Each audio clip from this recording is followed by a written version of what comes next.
I will always be a three-wheeled car. I can't fix that. And so the more I can give grace to myself and compassion that everybody is a three-wheeled car in some way, I think the illusion and the lie I tell myself is there are other people who are normal, quote unquote, who've had normal childhoods. And that's not really true. Welcome to 3%. We're your hosts, Jamie Haig. And I'm Blake Roberts. We're two best friends, fathers, husbands, and just two guys trying to figure it out. We're also therapists, which is probably a pretty important part. That's true.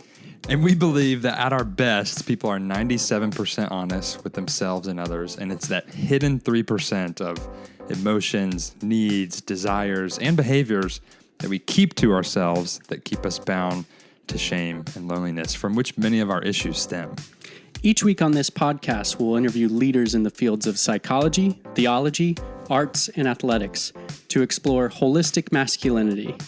We're not here to tell you the man you need to be, but we are here to help you explore what gets in the way of being the man you want to be.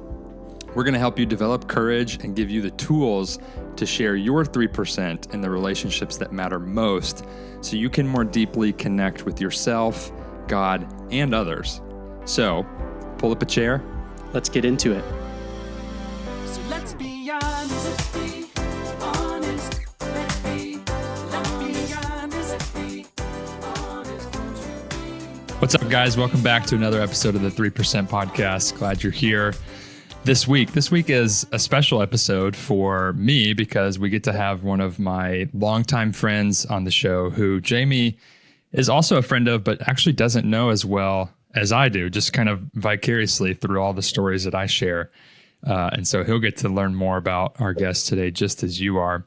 We have not had a cardiologist on the show before. And so that's new. And it's also probably new for a lot of you listeners because it's rare that you will hear a cardiologist be as knowledgeable and as passionate about emotional health. And we're going to talk a lot today about how our emotional health affects our physical health and so much more, because we have probably one of the smartest people that I know on the show today. We have my friend, Dr. Thomas Cabell. He is a cardiologist, been practicing for a couple decades now, and does a lot of different things, which I'll let him tell you about in a second. Thomas, we've been talking about having you on for a long time, and I'm really excited for this and to see all the different rabbit holes that we'll go down, because I know we could go down many. Yeah.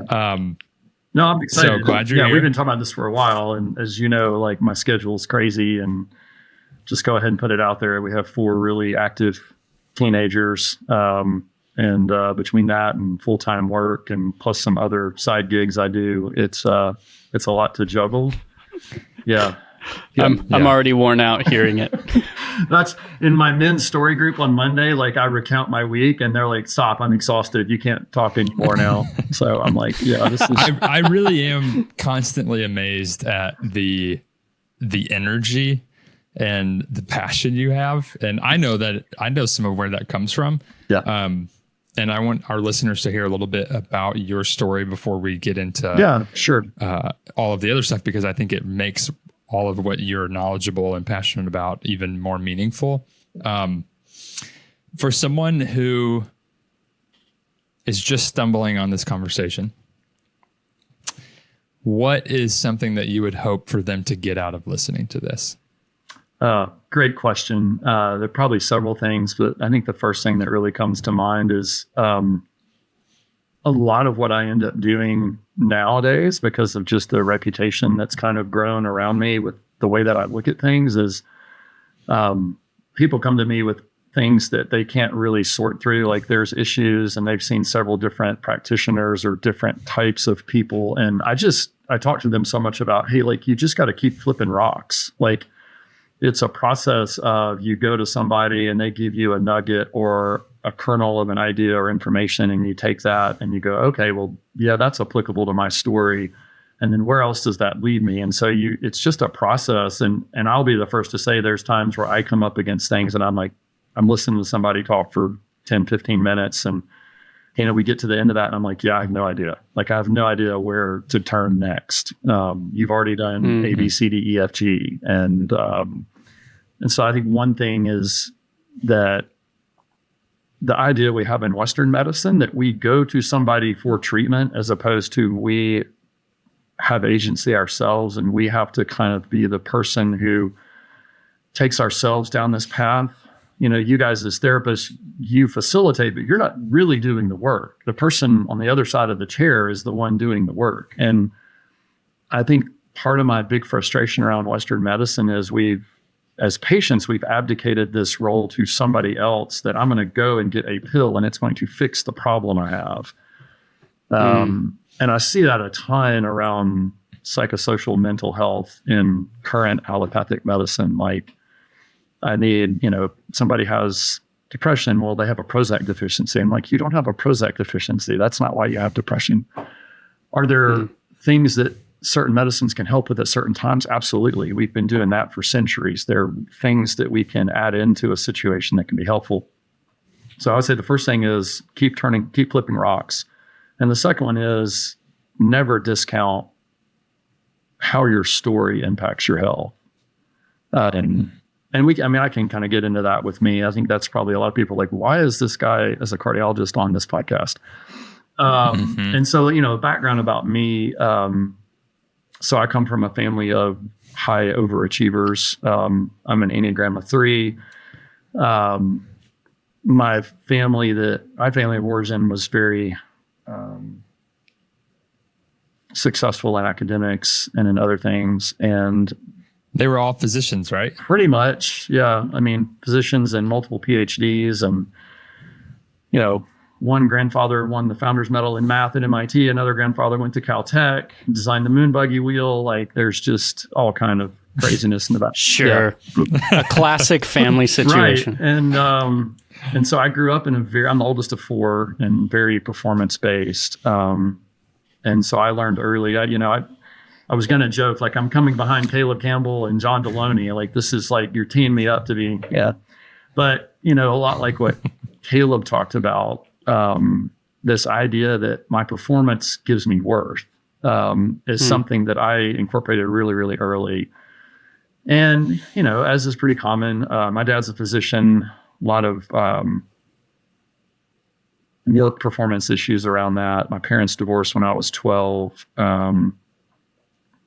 Was not a very healthy situation in many, many respects. And my siblings and I all have a lot of residue from that. And I was just with my youngest brother this past weekend. My oldest son and I went down there where he lives to fish for a few days and got to catch up with him and his family. And, he's a prime example. My brother went to seminary, then nursing school, and then took the LSAT, missed one question, and then went to law school, full scholarship, never even studied for the LSAT. And and he's just the greatest human being. They all are. But when I was in my early 40s, so kind of what happens with men, it's a podcast mostly a lot about times about men, is I had kind of reached the pinnacle of everything. I was a full-time practicing cardiologist, had the beautiful wife, the nice house in Williamson County and the cute kids and all that stuff. And I was freaking, I was a wreck, in many ways. Like, my insides didn't match the outsides of others. And it's funny, my brother actually used that phrase this weekend. And he's not necessarily in, I would say, a recovery program, but it's just, I think the way we grew up, there was a lot of emotional disconnect. And so I got exposed to Chip Dodd in 2015. I had started a men's group out of my church. My church had kind of lost its men's ministry for a time. One of the guys that led that had been ostracized from the church and, in a sense, gone on to do some incredible work. And I got exposed to him, and I got exposed to Chip Dodd and Voice of the Heart. And kind of in that process, ended up doing an intensive with Chip and a few other men. And that kind of peeled some layers of the onion back. And could you real quick say more about, just for people who aren't familiar, what what was the intensive? What led you to going to an intensive? Yeah, great question. And so intensive is, at least the way it was told to me back when I had a lot of naivete, is like, hey, you're going to get to a year's worth of therapy in a week. It's like a super in-depth deep dive and just hours and hours a day of group work and some one-on-one sprinkled in. And, nowadays there are a lot of intensives, PCS on-site. The place where I went no longer exists, sad to say, but was an incredible gift. And after that, my wife and I started doing some therapy work, and it was kind of during all that the therapist, and I had started therapy probably when I was third or fourth grade. I can remember my mom taking me to a psychiatrist. Wow. And because things were just not great at home, my neighborhood was not great. I was very much a nerd growing up and didn't really discover athletics till later, and but saw it as a way to kind of get validation of manhood and be accepted. And so I was kind of a late bloomer in the sports world. I have two younger brothers who were phenomenal athletes. I always tell people I'm the Cooper Manning of my family. Oh, nice. Yeah, because my two younger brothers were just really well known where we grew up. And so, I did this intensive, and it uncovered a lot. And then my therapist was like, well, you have PTSD from childhood, right? And I was like, no, I don't. Oh, maybe I do. And it was just kind of going through that process. I ended up going away and doing, basically doing like recovery work treatment for a long time. And still guilty today of feeling like, hey, I've already dealt with this. This shouldn't be done. I should have graduated. Like, this shouldn't keep affecting me the way it does. And in the process of all that, I'd started having more physical issues. And so I'm an engineer by training. I did engineering in college and then went to medical school. And so, and I've always had this approach of kind of root cause analysis things. And so when I started having these physical issues, I was like, what is going on? Like, this was not happening a year ago, 2 years ago. Like, what has really changed? And it was just the awareness and starting to get exposed to people like Gabor Mate and Peter Levine. There's even a guy, my younger brother, several years after all this happened with me, my brother suffered with severe back pain for a long time. And there's a guy, Dr. John Sarno, who's written a few books on this. And it's this whole mind-body connection. And many, many people who struggle with chronic low back pain, there's nothing, you do MRIs on these people, there's nothing structurally abnormal at all. And yet they are just incapacitated. And he's got a really novel approach where it's basically doing trauma work. And my brother did that. Like, my brother was in chronic pain. My mother was in chronic pain, but my brother basically healed himself going through that program. And it was a very, as you guys know, like, you can have several siblings in a family, they live through the same shared experience, but they all manifest their trauma in different ways, right? And Gabor Mate talks a lot about that. Like, you've got this spectrum, if you will, around some people develop, retail addiction, alcohol addiction, sex addiction, people pleasing, anxiety, depression. All these things are manifestations of a similar shared trauma, but different people's genetics, epigenetics, and wiring basically just will manifest. And then down the road, you learn that these same traumas greatly increase the likelihood of developing heart disease, which is what I treat, or cancer, or autoimmune disorders, or asthma and pulmonary issues. And that's when I kind of learned about ACE scores. And it was kind of through that process that I just kind of stumbled into this idea that, like, oh my gosh, like, there's so much under the surface with all these people I see every day that they're not aware, and their physicians are not aware, and nobody is addressing these issues. And so when I initially got out of treatment and got back into work, it's just like I had the scales removed from my eyes, and I kept seeing and feeling people's pain. Like, there were times I would be in a room and somebody would give me a few sentences, and I would kind of finish things, and they'd look up at me and like, oh my gosh, how do you know my story? And I was just like, I don't know. I guess I just have similar experience, and I know what that feels like, and I maybe can guess at some of the things you're struggling with. And being able to, one, hold space, and two, identify with them, and three, kind of point them in a direction. I started, as a cardiologist, I'm like sending probably a third of my patients to therapy. Like, and what was amazing though is, half of them would go and they'd come back in a couple, 3 months and they would be completely different. And they're like, oh my gosh, I had no idea that this thing that happened when I was 12 is the thing causing my chest pain and my palpitations and my heart racing, my panic attacks. And, and most of the time what you get is, here's your beta blocker, here's your pill to basically block adrenaline and stress hormones, which you're suffering from because your nervous system has this imprint of your trauma on it, and we're not dealing with the imprint of the trauma. We're just giving you a Band-Aid. And, that's not to say that those medicines can't be helpful. The standard disclaimer, medicines can't be helpful and they're not useful in certain aspects. But I just think there's so many times where we're not really digging in or looking at root cause, predominantly because we don't have the time and the bandwidth, number one. And two, the system's just not designed to look at that. I mean, here again, Blake was talking about the interest in the things I do.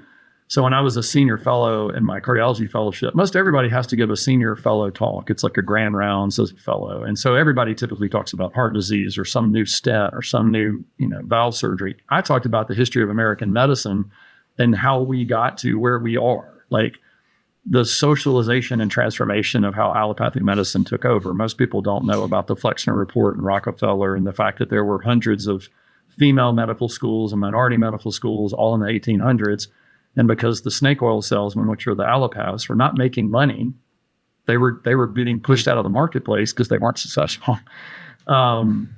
They basically got Congress to enact the protection clause in the Constitution and basically say, hey, the other people who are not graduates of these schools are hurting people, even though there was no evidence to that. And instead of basically delicensing the active practitioners in those different fields like osteopaths or naturopaths, they just shut down their medical schools. So it really wasn't about safety of the public. It was about cutting off the spigot of the competition. And so medicine kind of went this route that, when you start to understand the history of how we got here, it becomes a lot more clear, but we don't look at the whole person as an entity.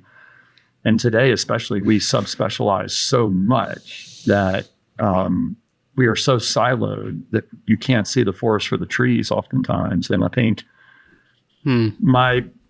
my general approach now is I deal just as much with the emotional history and health of a person as I do their physical. And what you find is those things both overlap and influence each other. Like, I'm a big biomechanics person. Blake's probably talked to you about the accident I had 5 years ago. And I was nearly died, ended up having about 13 hours of surgery over an 8-day period in the hospital, all trauma. My left arm looks like Wolverine underneath on an x-ray, and my left rib cage has all these plates on it.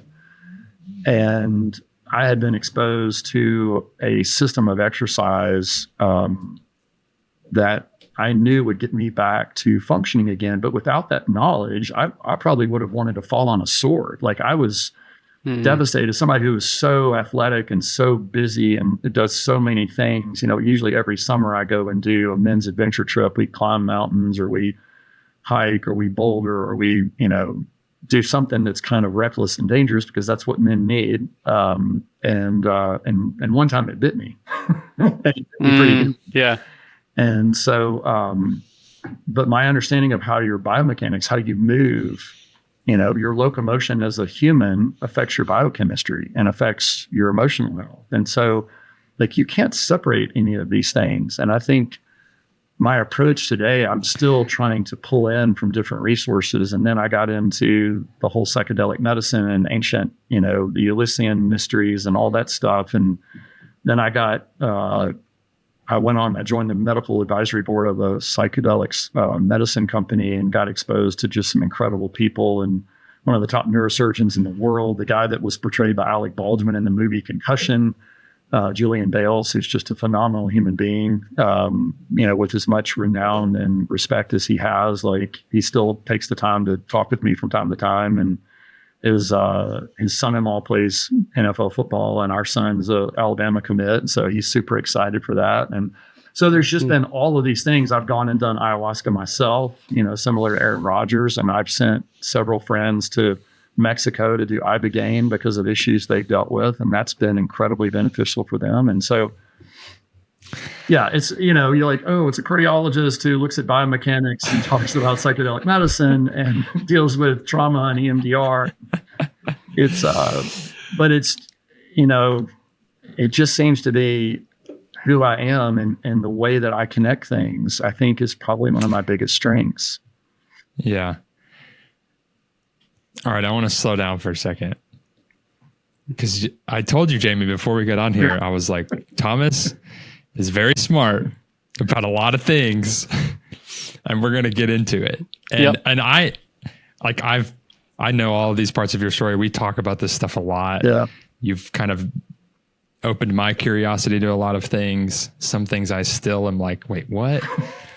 Yeah, I get it. And so I have even more questions just hearing you talk. But like for Jamie, you have a unique perspective here, because you're going to kind of be in the position of a lot of our listeners that don't really know Thomas's story, or probably like half of the things that he's been talking about. I already have like 4 questions. Yeah. So I'm going to take a back seat for a second, and I want to hear like what's coming up for you as you're hearing all this, because you're going to be similar to some of our listeners. Well, it feels like there's a few important threads to consider on how emotional health impacts physical health. But the first thing you named that I think people may not be familiar with is ACE scores. Because we may have touched on them once. Yeah, I don't think we've gone in depth to it. Yeah. Could you say more about ACE scores, what they are, and how you found that they were impactful as you've been and I would learning? say for the listener, a really incredible talk on this. Nadine Burke-Harris, who's a pediatrician out on the West Coast, did a TED talk on this probably now 7-8 years ago. ACE score stands for Adverse Childhood Experience, and it was basically a Kaiser Permanente study where a group of healthcare professionals got together and looked at kind of the occurrences of different physical diseases related to children's experiences in childhood. Things like, did your parents divorce? Was one of your parents incarcerated? Did you sustain physical, emotional, or sexual abuse? Did one of your parents have addiction or mental instability or mental illness? Like, these are all questions. And you get basically the score out of, I think it's 8. And the higher your ACE score, the more likely you are to develop a myriad of physical diseases. And unfortunately, like for me, my score's pretty high. I'm always an overachiever. There's not, there doesn't even in your trauma score. There doesn't seem to be, irrespective of behavior later in life, let me say it this way, it's hard to move the needle in some ways. So I'm a huge believer that we have a lot more control over our future and our health, especially. I mean, if I didn't think that, I wouldn't be doing what I'm doing. But it is, I think, really important to talk about the fact that what you experience as a child, you carry that imprint with you for life. And not only in an emotional or mental health way, but your body physically carries that in your nervous system. And so, the question on how does this work is somewhat complicated, but I think Gabor Mate does a great job of just, we learn in recovery that emotions are like our check engine lights, and it just tells us to be aware that something's off. Your immune system does the same thing. Both your emotions and your immune system are designed to protect you from danger and from things that could potentially harm you, right? So when we suppress our emotions, we in turn suppress our immune system. And I think a lot of what we've seen in evidence around things like autoimmunity in some form, many times is shame or self-hatred or self-dislike that actually changes the aspects of the immune system. Classic example, right? So physiologists have thought for millennia that humans had no real control over their true autonomic nervous system. And many people have heard of Wim Hof, who's the guy that gets in the ice bath for hours and has climbed Everest in like bare feet and shorts and has incredible control over his body. Well, he's actually shown, even in untrained individuals, they gave a group of healthy people endotoxin, which is bad news and creates all the fevers, chills, and joint pain, all that stuff when you get infected. And they were able to basically ramp up their autonomic nervous system consciously in order to change the effect that the endotoxin had on their body. And so I say all that to say that for over 100 years, doctors and scientists thought that humans didn't have that capability, but we've had it all along. We just didn't do the right experiments to show it. And so, absence of evidence is not evidence of absence. And so as we get into this idea that the way I approach things, my optimism, my attitude, my personality in general, has a huge effect on my body and my health long-term, then we can also kind of intuit it back to what I experienced as a child, be it my mom was super anxious. So my nervous system was always super anxious because I'm mirroring and regulating her while she's trying to regulate me.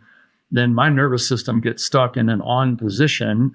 Ergo, I have chronically elevated cortisol and norepinephrine. Ergo, I'm more prone to inflammation. Inflammation leads to heart disease, diabetes, high blood pressure, and autoimmune disorders. And so if I don't do something to help retune and re-regulate my nervous system, my immune system, and everything else in my body is going to start to break down sooner.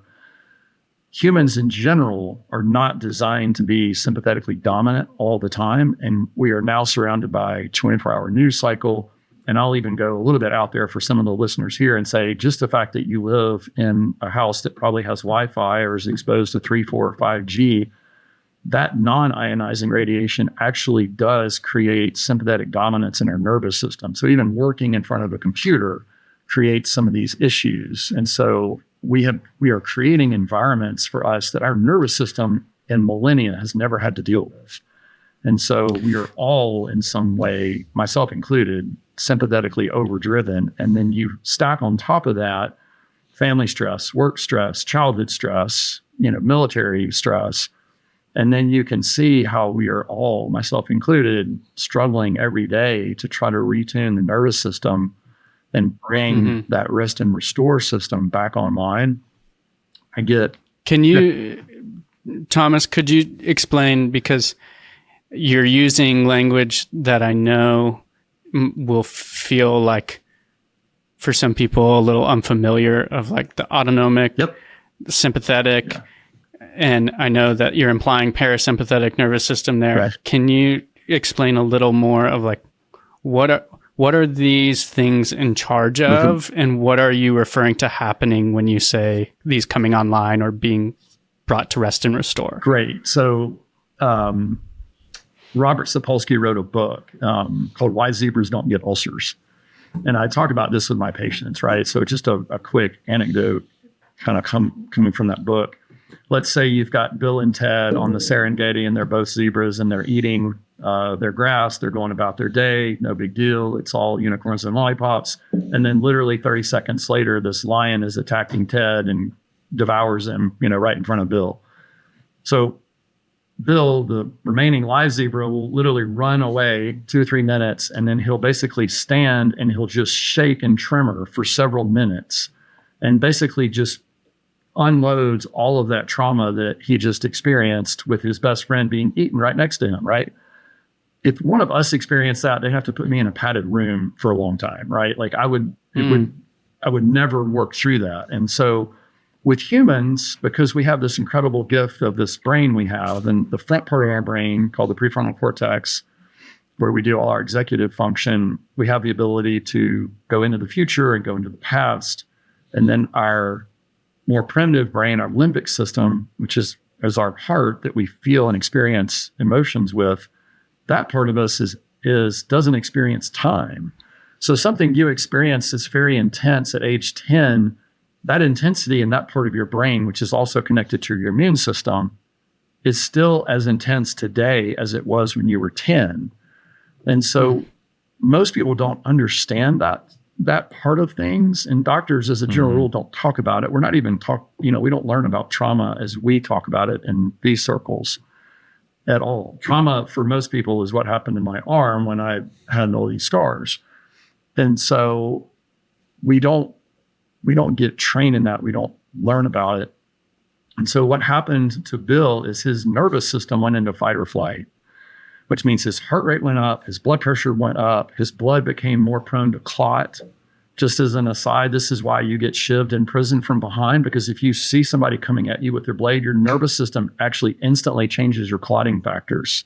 So if you get stabbed from behind, you bleed out a lot more easily because your nervous system doesn't have the ability to make the changes that it sees coming when that happens. So we're constantly being confronted by things coming at us that are activating our nervous system. Okay, that's fascinating. I've never known that. So would that be the same thing as, like what I'm hearing you say there's like the nervous system is so brilliant and picks up on things very quickly. Right. And so could it be true that I think this analogy could work, but if your wife is mad, if you're a guy listening and your wife is mad at you, and like, could the nervous system see her response toward you as similar to like that knife coming 1,000% toward you, and then you react as if it's the same threat to your life? Yes. So again, I mean, that was a lot of my early work. Was my wife would say a phrase of words to me that literally triggered my shame and my fear like that. And I would go into this response that I had when I was 8, 9, or 10 years old, that, my dad was about to get violent. And so I get super defensive when that's not, if a third person were standing in the room, they were like, well, that wasn't directed that way. Like that wasn't how she intended that, but that's where my nervous system went. And yes, so we have kind of these trained responses. This is like what you're getting at is kind of the classic, and this is a great example, child born in Beirut, like during a wartime, moves to New York City and is in a classroom, and a truck outside backfires. Boom! Big loud child ducks under a desk without even thinking about it. Right? Like there was no conscious response. His nervous system just like boom under the desk, and everybody's laughing at him. But if his mother grew up in that type of war-torn environment, biology is so incredibly brilliant that it hands down these responses to the children, to the progeny, to try to protect them from the presumed environment they are going into. And so what you have in that situation is a mismatch. Just like, my nervous system learned really early on to make a big sweep of the room and try to assess the threat level of the adults in the room. I still do that, but I'm no longer 10 years old. I'm 6'4" and 220 pounds, but I respond like a 10-year-old. And that's a really bad combination. Yeah. Like that's a really bad combination. John talked about this nuclear reactor in his chest, and I was like, oh my God, I so identify with that, because I have this incredible injustice part of me that gets spooled up really, really quickly, because I was picked on and bullied so much as a kid. Like I grew up in a neighborhood. I saw my first line of coke done when I was 12, right? It's like, that's not normal. And my home life wasn't safe. My neighborhood wasn't safe. I was a nerd and asthmatic and skinny at the time. And like, there were much older boys. The guy that lived 6 houses away from me, his brother was in prison. Like it was just not a great situation. And so I just, we use this term hypervigilance. And so that hypervigilance refers to the fact that somebody with hypervigilance, their nervous system is constantly on alert. And you can't live in that state. Yeah. And that would be the sympathetic. That's the sympathetic nervous response. Right. That's the sympathetic nervous system response. And it's what I'm saying is that fight or flight or freeze response is chronically on in most people today, and they're not even aware of it. And what I talk about with people is, if you've suffered trauma like that, your whole nervous system activation shifts up on a graph. So we're kind of, our maximum activation, we're running from a tiger or we're fast asleep, running from a tiger, fast asleep. Well, if you've suffered childhood trauma, your whole curve is up. So that even when you're asleep, you're running from a tiger. And when you're running from a tiger, you're 2x running from a tiger all the time. And you can't, like, the wheels start to come off the wagon at some point, and it looks different in different people when that starts to happen. Yeah.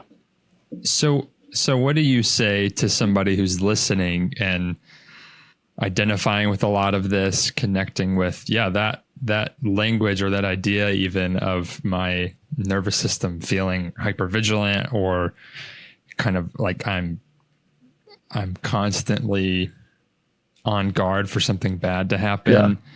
Like, or my heart feels like it's racing all the time, right. Like, and nobody's me, been able to give me an answer. Balloon in my chest that was constantly inflating, and my breath was up here all the time. And so I had to do, I had to do parts work to kind of get in touch with that fear and that anxiety, and like, what were you trying to protect me from? Because it worked really well. It kept me safe. It just continued to get too big. So what do you say then to somebody who's listening and starting to connect with some of this stuff? I think one of the things that is actually encouraging to me in hearing you talk about how, like, all of this knowledge you have and all the experience you've had, and that it's not something that you fix and get to a place of regulation and then you're there and then you stay there. I think that could be the temptation a lot. Yeah. Certainly there can be progress, but it's not perfection.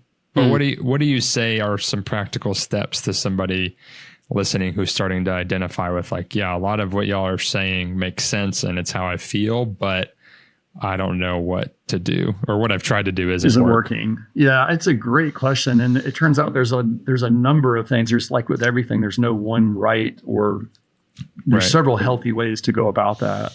First thing I would say is, I know what I have a ability to talk and connect things, and I know it feels overwhelming. The first thing I would say is just take a deep breath and give thanks that you're developing that awareness. I think, and again, I'm speaking for myself, one of the biggest things I struggle with is self-compassion. Somebody who is successful in a lot of areas of life that still has to struggle with these, a feeling of either inadequacy or shame or rejection or whatever. It's like, man, I've done this work for 15 years. Like, why am I still struggling? And it's just this idea that, and I have a lot of grief around it myself. It's like, I will always be a 3-wheeled car. I can't fix that.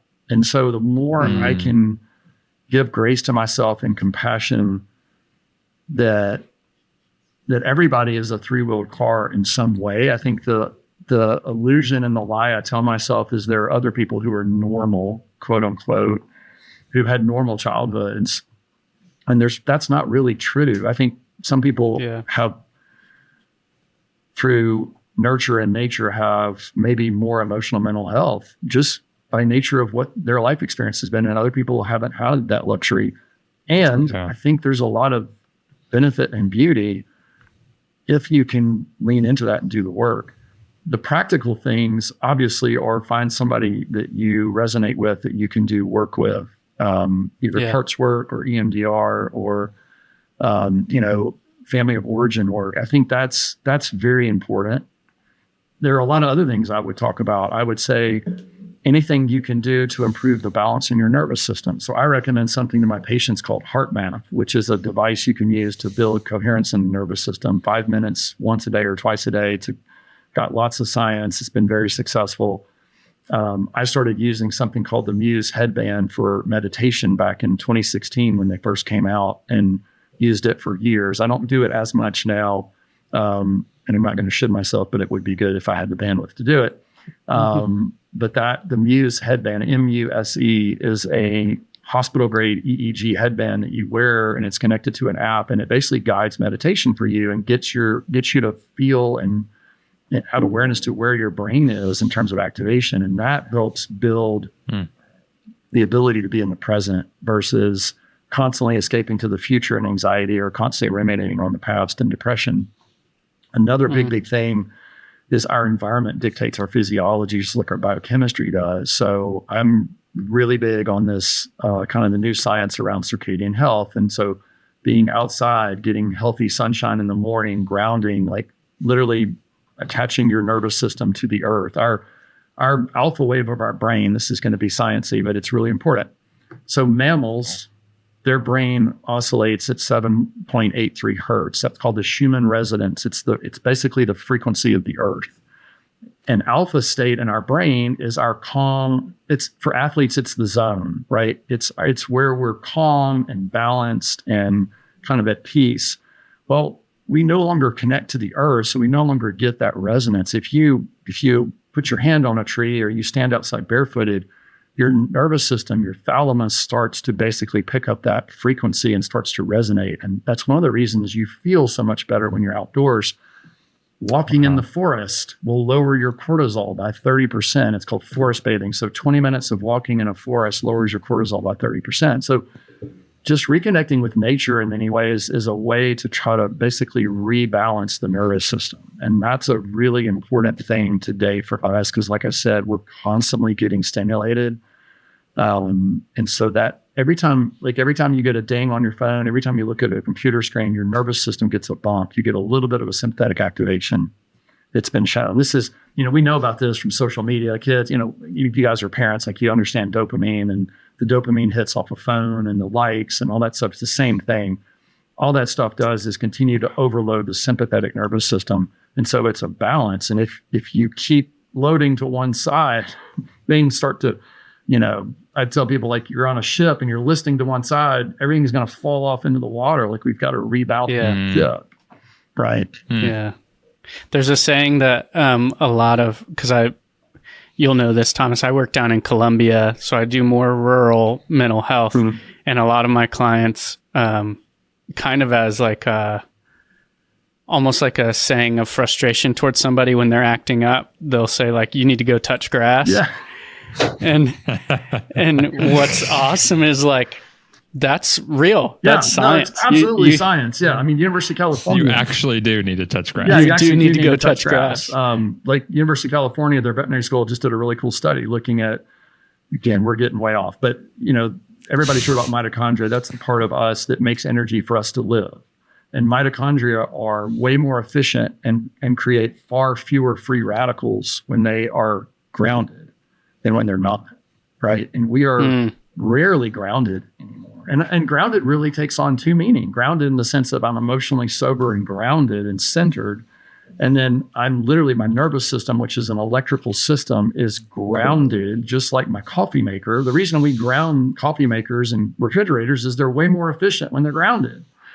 And we are an electrical system. And so, like, again, it's not one thing. We have to consider all of these things. And unfortunately, it's like so simple. Most people miss it. I mean, I know I did for a long time.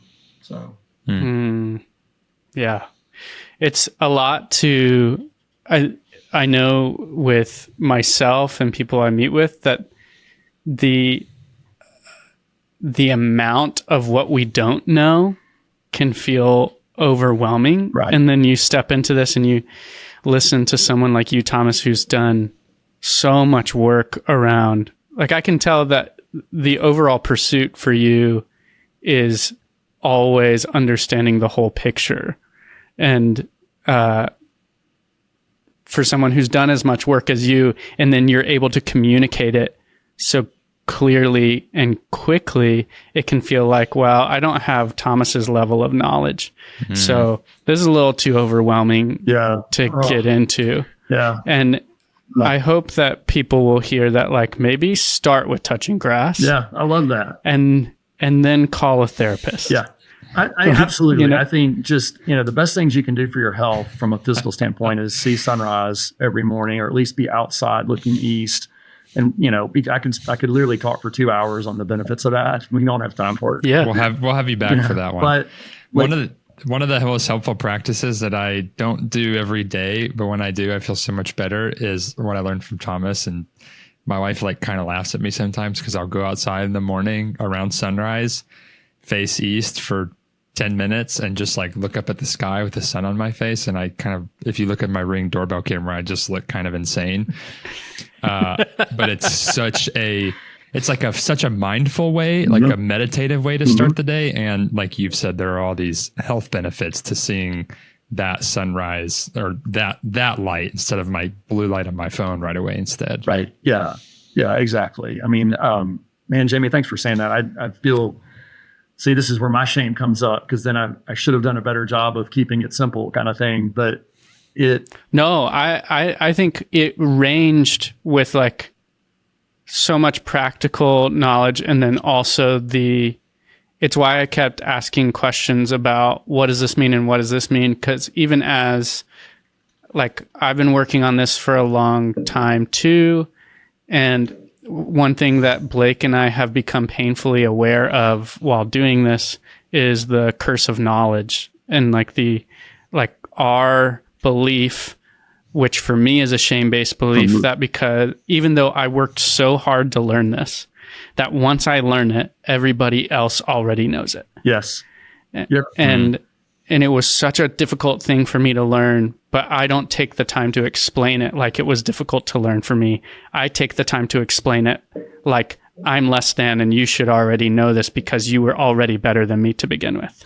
Yeah. And so that's why I ask the questions the way I do, not because you did a poor job of explaining. No, there's a great, and it brings up I mean, I think I do the same thing. I mean, there are a lot of days I, flagellate myself because I'm like, I have all this knowledge, I've done all this work, and I have all this awareness, and oh, there it goes again. Like there's that thing that I go into when, especially, as our spouses become our family of origin, it's like, I'm so much different around like maybe people at work or you guys, but like if my wife does or says something that you could easily get away with, it just triggers this stuff in me. And it just like, and then once I can kind of separate and see it, I feel so much shame and sadness that like, dang it, I did it again. Like, why am I still going back to this response? And same. It's so hard. Man, it's just, and I've been in that season lately. So I think it's more close to me right now. It's just, we have got so much on our plate, and Blake knows, like I share with him and he's always willing to hear it. It's just, there's literally like, I've always been good at having plates in the air, but I've got my limits. I've kind of been way past them for a while and just trying to kind of rein that in. And we're in a, midlife is really hard. I'll just go ahead and tell you guys, I'm 51 and lost my mom 2 years ago. My dad, we lived in Nashville now for 17 years and he's been here once. I feel like I don't have any air cover. Like I don't have the sniper up on the building looking over me anymore in a way. I have nobody to kind of go to. It's, my mom was always just so supportive and that had its own issues too. Right. Dad was, I measured this big with him, but I was this big with mom. And so that's a whole nother topic. I feel like we need to have a whole Cabell series. I even said that to Blake before we had you on. Yeah. I was like, I'm so excited to have you on because I know the knowledge. Well, I don't know firsthand, right? But I know what you are known for knowing. Yeah. Well, if that makes sense. That's cool, and because I worked at a counseling center where you're a big part of that counseling center, and so you're very well known there and spoken of very highly. And then I know you obviously through Blake. And I do think it would be very beneficial for us to, whenever you have the time, we don't want to add to the overwhelm of the plates, but when you do have the time, I think you will always be beneficial to our audience in so many ways. There's so many things that I love to teach. The word doctor actually means teacher. And I think we've lost that in a lot of ways. Well, you are a great teacher, and since I get the privilege of being your friend, and also building your website for your new exciting thing that you're going to be starting. We'll be able to work together. Yeah. But actually, before we tell people a little bit about that, I wanted to read this really quick because it came to my mind as you guys were talking about kind of the shame of the curse of knowledge and just like this shameful narrative that we can have. I'm reading this book right now I was telling Jamie about called Surrender to Love by David Benner. He also wrote The Gift of Being Yourself, and they're kind of both around like Christian spirituality. Mm-hmm. So this quote is about that, although I don't think it has to just be about that. It's really just about how surrendering to powerlessness can be a gift. But I think it's kind of appropriate for what we were talking about. He says, think for a moment about how Christ following develops if you assume that God looks at you with disgust, disappointment, frustration, or anger. The central feature of any spiritual response to such a God will be an effort to earn approval. Far from daring to relax in the presence, you will be vigilant to perform as well as you possibly can. The motive for any obedience you might offer will be fear rather than love, and there will be little genuine surrender. Surrendering involves relaxing, and you must feel safe before you can relax. How could anyone ever expect to feel safe enough to relax in the presence of a God who is preoccupied with their shortcomings and failures? And when I read that, I was like, well. But also, as we're talking about it for ourselves, like if I were to read it in this way, surrender involves relaxing, and you must feel safe before you can relax. How can we expect to feel safe enough to, let's say, learn more about ourselves or about things that could benefit our healing if we are only preoccupied with our shortcomings and failures about what we already don't know? Mm-hmm. Yeah. That's good. Yeah. No, it's sticking with me. Yeah. I think it speaks to the idea of self-compassion. And I totally understand. Like, I think for so long, it wasn't really till I got into recovery that I even considered, like, you mean I can fire my God? What are you talking about? Like, that's heretical. Mm-hmm. Like, what is that? Mm-hmm. And it was so true because I wanted so much to have this relationship with my own father that's never, ever going to materialize. And I hope I've done a better job for my boys. But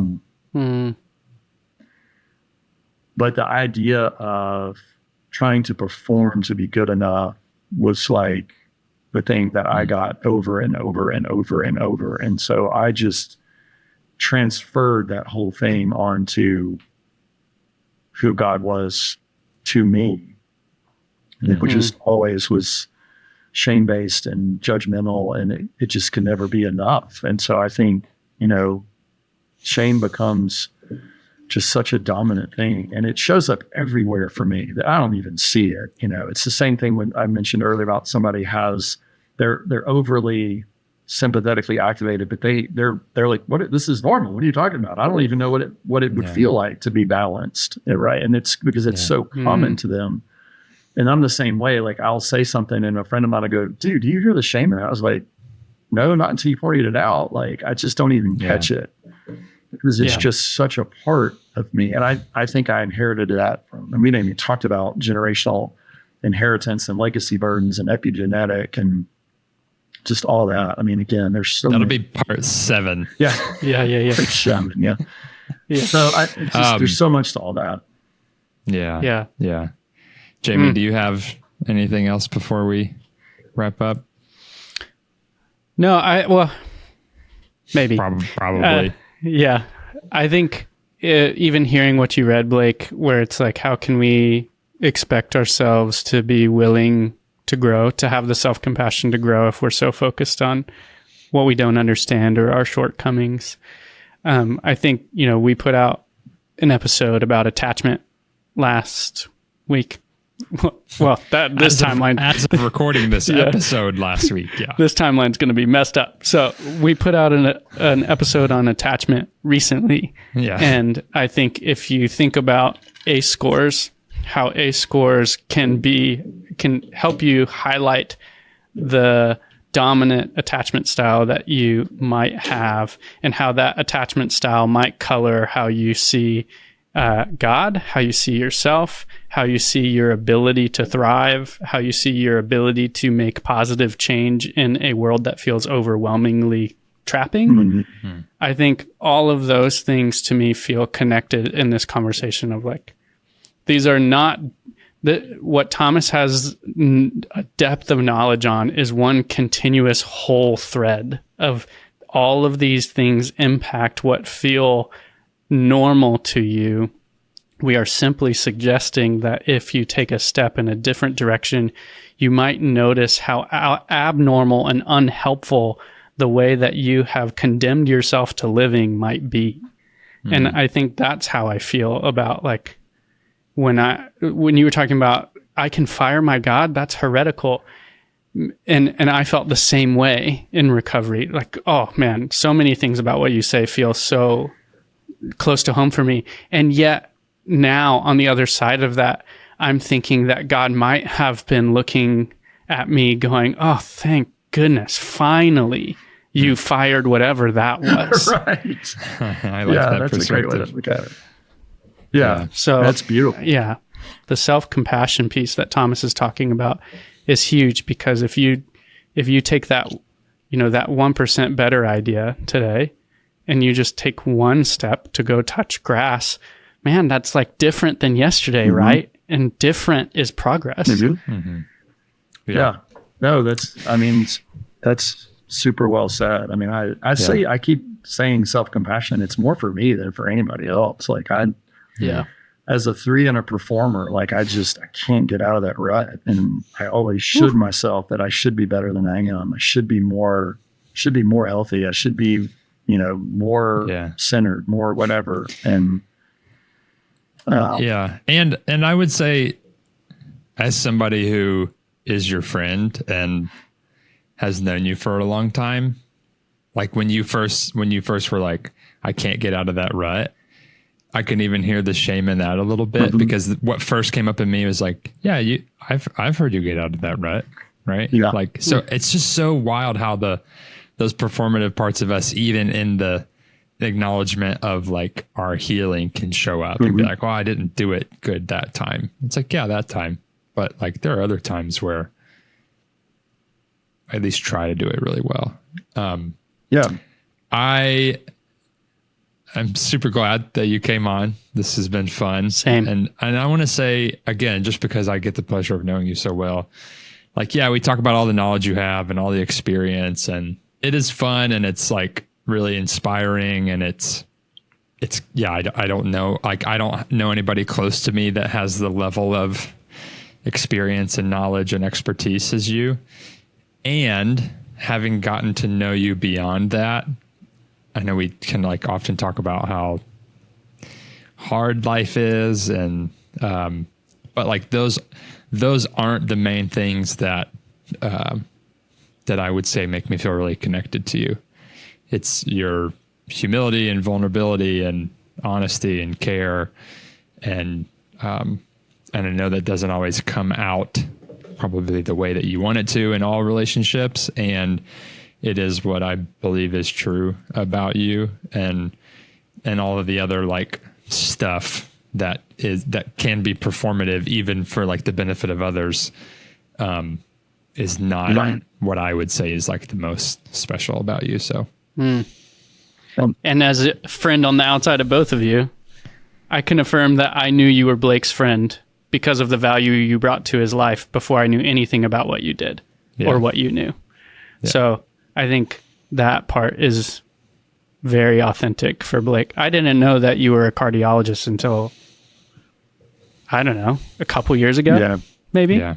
So I just knew that you were like Blake's second call, like when he's in it, he's calling me, he's calling you. And that's like, to me, like there couldn't be a higher value put on a person than like you're someone Blake calls when he's hurting. Like, that's not what you know, man. That's who you are. So we're thankful for who you are. Thank you. It's very humbling. Thank you. Receive it. I'm trying. I know. It's like that SNL skit of therapy. Like, stop it. Yeah. Yeah. That's awesome. Yeah. Oh man. Right. Well, It's been a gift. yeah, it has been. And really, we would love to do more whenever the plates allow. So No, I mean, I'm hoping in the future to have more bandwidth and really, get to do a lot more of the stuff that kind of energizes me and fills my cup. And so we'll see how that plays out. Yeah. sweet. Yep. Well, to everybody listening, we're glad you're here. Keep coming back. You're worth it. Hey, thanks for tuning in to another episode. Listen, we're working on some really practical resources to help you connect more deeply with yourself and others. So if you head over to our website, 3percentco.com, you can learn more about that. The link will be in the show notes. And this is the part of the show where we ask you for some help. Listen, we don't have a big fancy production team. We're recording these in my therapy office in between sessions and in the margins of our life. We just really believe in the message that much. I listen to a lot of podcasts, and rarely would I take the time to review and rate a show, just because honestly, I forgot. It wasn't until we started doing this show that I realized doing that actually really does help these platforms notice our show and get the word out. And so if any of this is impactful to you, we would love it if you took a second to leave us a review, rate us, or if you want to just do it the old-fashioned way, text this link to a friend and say, hey, let's talk about this episode. Whatever you do, make sure to follow us on whatever platform you're listening to so you never miss an episode. We're really grateful you're here, and we'll see you next week. So let's be honest,